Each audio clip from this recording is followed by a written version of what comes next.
प्रिय छात्रों, हम लोग आज ज्योग्राफी में एक छोटा सा टॉपिक पढ़ने जा रहे हैं और वो है लवणता, सैलिनिटी। ये सैलिनिटी, ये लवणता का संबंध महासागर से है, ओशियन से है।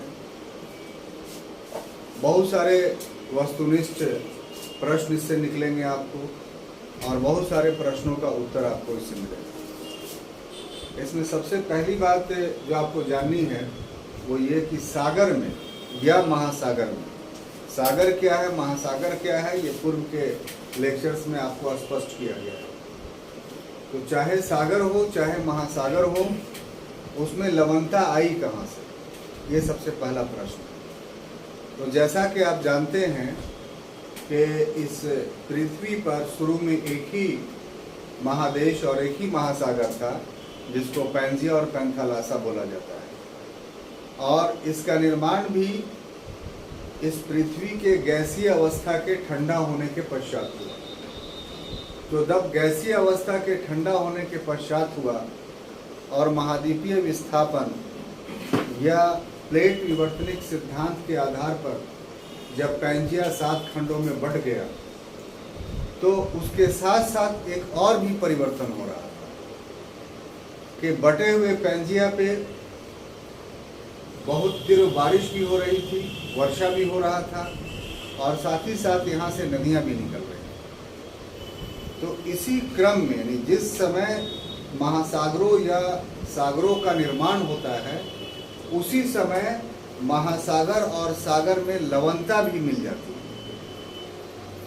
यानी महासागर और सागर की लवणता आरंभ से ही है जिस समय इसका निर्माण हुआ था, लेकिन एक अंतर है कि शुरू में लवणता उतनी नहीं थी, ग्रेजुअली धीरे धीरे उसमें लवणता बढ़ती चली जा रही है। तो हमें अब ये देखना है कि वो लवणता कैसे बढ़ रही है। तो उसके बाद जब हमारा धरती या हमारी पृथ्वी एक व्यवस्थित रूप ले ली, तो नदियों का भी एक अपवाह तंत्र विकसित हो, और नदियों का जल यद्यपि के मीठा होता है, लेकिन इसमें भी नमक के कुछ अंश जो हैं वो रहते हैं। नमक का जो विभिन्न रूप है उसमें सोडियम क्लोराइड 77.8%, सारे नमक में, सॉल्ट में सोडियम क्लोराइड 77.8% पाया जाता है, और ये लगातार समुद्र में जाकर के गिरता रहता है। तो वाष्पीकरण के कारण समुद्र का जल तो वाष्प जो मीठा होता है के रूप में उड़ जाता है, लेकिन नमक समुद्र में हमेशा बना रहता है। और इस कारण सैलिनिटी ऑफ ओशियन, यानी सागरों या महासागरों में लवणता जो है वो धीरे धीरे ग्रेजुअली जो है वो बढ़ती है। तो एक तो बात ये हुई, और दूसरी बात ये कि प्रति वर्ष 16 करोड़ मीट्रिक टन नमक महासागर या सागरों में मिलता है। किसके माध्यम से? नदियों के माध्यम से। और अगर देखा जाए कि इसके मिलने के वजह से वर्तमान समय में हमारे महासागर या सागरों में कितनी सैलिनिटी है, तो अगर प्रति 1 घन किलोमीटर में देखें तो 4.10 करोड़ टन नमक है। और इसको अगर संपूर्ण पृथ्वी पर फैला दिया जाए इस नमक को, तो 150 मीटर मोटा लेयर बन जाएगा। इतना नमक है समुद्र। लवणता का मापन कैसे करते हैं? तो 1000 ग्राम, आप 1000 ग्राम भी लिख सकते हैं, 1000 ग्राम या 1 किलोग्राम में 35 ग्राम नमक रहता है। ये औसत है।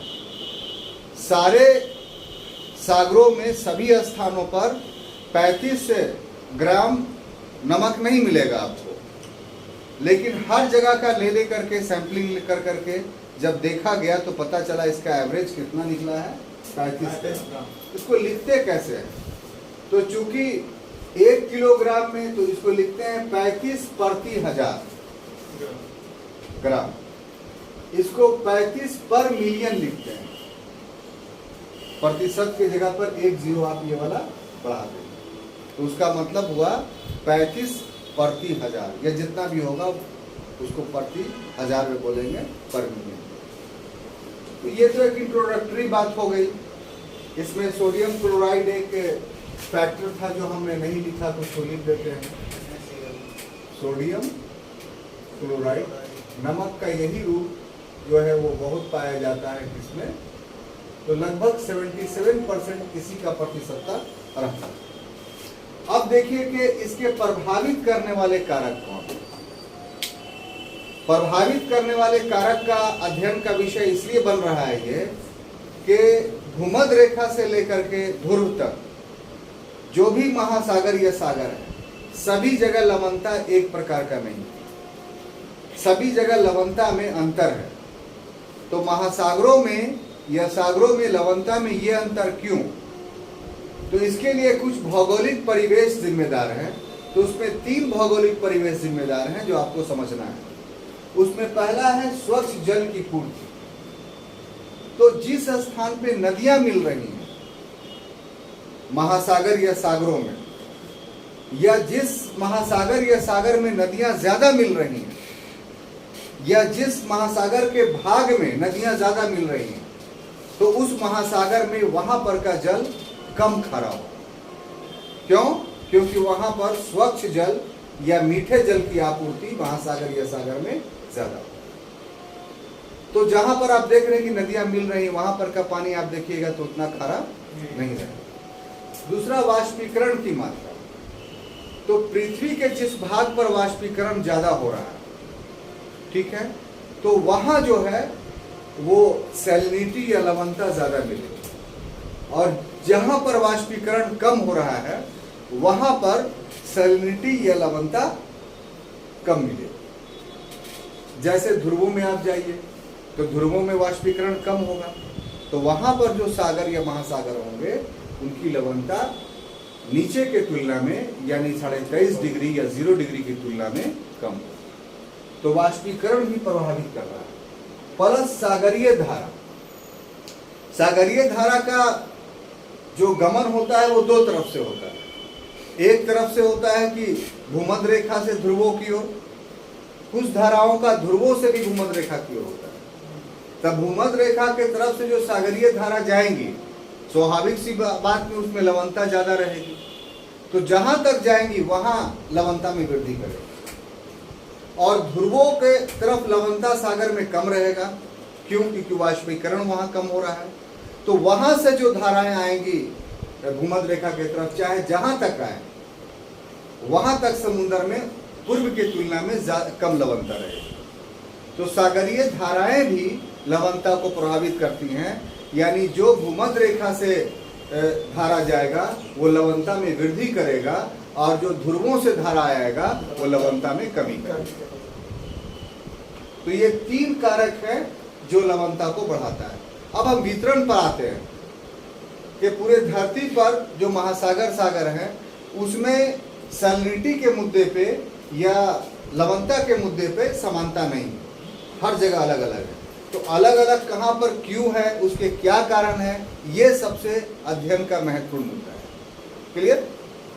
अब इसको हम लोगों ने 3 भागों में, एक ओपन जो ओशियन है, जैसे अटलांटिक ओशियन हो गया या पैसिफिक ओशियन हो गया, इसको हम लोग ओपन खुला महासागर बोलते हैं। किसी से घिरा हुआ नहीं है, बहुत बड़ा क्षेत्र है। घिरा हुआ तो ये है, महादेशों से घिरा हुआ ऐसा तो नहीं कह सकते हैं, लेकिन विस्तार इतना है क्योंकि 71% भाग पर है, तो इसको ओपन आप कह सकते हैं।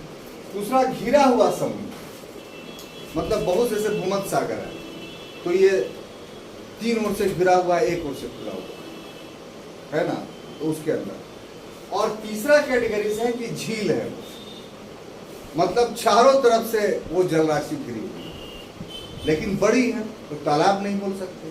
तालाब और झील में यही डिफरेंस है कि तालाब छोटा होता है और झील का क्षेत्रफल जो है वो बड़ा होता है, और उसमें नदियां भी मिलती हैं झीलों में, तालाबों में नदियां नहीं मिलती, ये भी एक अंतर है।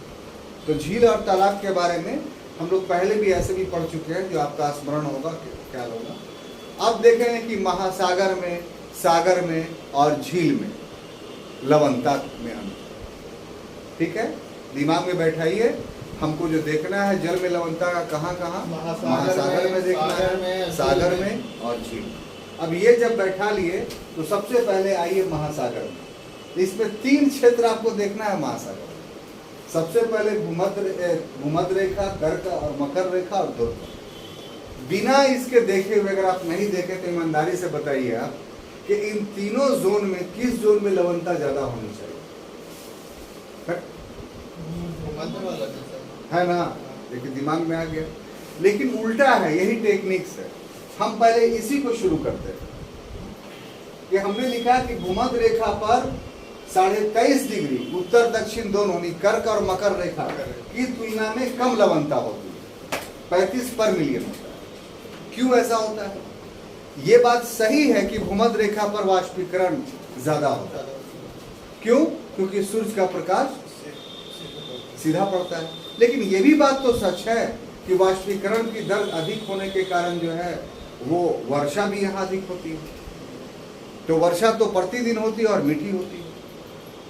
प्लस भूमध्य रेखा पर आप देखिएगा तो अमेरिका महादेश में भी और अफ्रीका महादेश में भी और इधर एशिया में भी जहां से भूमध्य रेखा गुजरा है, जैसे अमेरिका महादेश में अमेजन बेसिन है।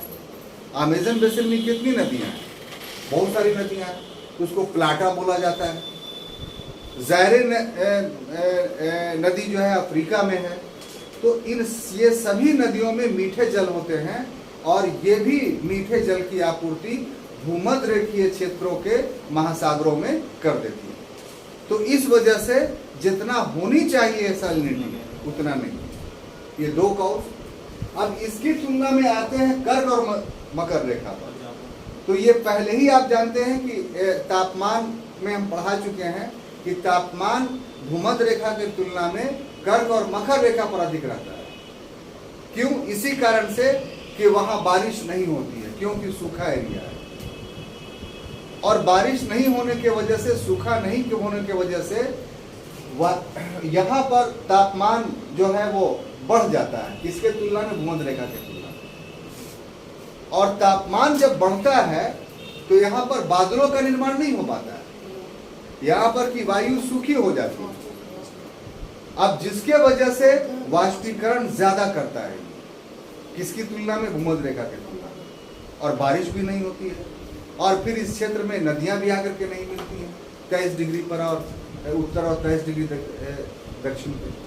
तो दोनों चीजों का अभाव, यानी वर्षा का न होना और नदियों का न मिलना, 23.5 डिग्री उत्तर 23.5 डिग्री दक्षिण यानी कर्क और मकर, ट्रॉपिक ऑफ कैंसर और ट्रॉपिक ऑफ कैप्रिकॉर्न पे अधिक लवणता पाई जाती है बनिस्बत भूमध्य रेखा। भूमध्य रेखा पर 35 पर मिलियन आपने देखा और कर्क और मकर रेखा पर 37 पर मिलियन आप देख रहे हैं।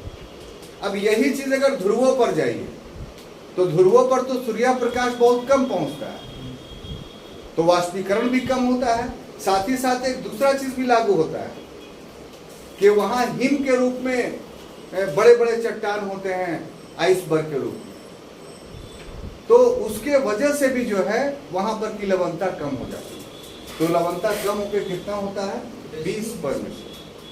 तो ओपन ओशियंस में इस तरीके का विभिन्नता हम लोग को देखने को मिलता है। अब जो बंद ओशियन है जिनको हम लोग सागर बोलते हैं, जिसमें भूमध्य सागर, लाल सागर और पारस की खाड़ी, तो ये जिस इलाके में है, ये जिस इलाके में, वो इलाका कौन है? ये वाला। तो इसलिए यहाँ जो है वो वाष्पीकरण बहुत तेज होता है और बारिश भी उतनी नहीं होती है, नदियां भी उतनी आगे नहीं मिलती हैं। इस कारण से इन 3 सागरों में जो है मिलती है, जैसे फारस की खाड़ी में यूफ्रेटस और टिग्रिस की मिलती हैं, लेकिन और बहुत सारी नदियां नहीं मिलती जो दूसरे सागरों में। तो ये और वाष्पीकरण भी तीव्र गति से होता है। तो यहाँ देखिए सैलिनिटी कितना है? 37 से लेकर 41 पर। लेकिन वही काला सागर है तो एकदम घट जाता है। क्यों? क्योंकि काला सागर में जानते हैं यूरोप की बहुत सारी नदियां जैसे नीपर, डॉन, डेन्यूब, ये सब आकर के इसमें मिलती है काला सागर। उधर रूस से भी नदियां आकर के मिलती है। तो परिणाम क्या होता है साहब? कि इसकी सैलिनिटी जो है वो कम होती है। और बाल्टिक सागर में तो और कम हो जाती है, क्योंकि इसके तुलना में भी ज्यादा नदियां मिलती हैं। और सबसे बड़ी बात है कि जो आर्कटिक क्षेत्र का बर्फ है, वो बर्फ भी यहाँ आकर के मिल जाता है बाल्टिक सागर में, और उसके वजह से भी इसकी सैलिनिटी को एकदम कम कर देता है। तो सबसे कम सैलाइन एरिया अगर कोई है तो कौन है? बाल्टिक सागर। ये आपको मिलता है। अब झील पर आइए, तो झील में सबसे ज्यादा लवणता का कारण क्या? कि इसमें पानी बाहर से कोई आकर के मिलता ही नहीं, उतनी नदियां है ही नहीं, और है ये सब के सब तो कर्क रेखा पर, इसलिए हैवी एवोपरेशन होता है और उस अनुपात में नदियां इसमें नहीं होती। तो इसके परिणाम क्या होता है साहब? कि संयुक्त ये कर्क रेखा पर नहीं है, ऊपर में है।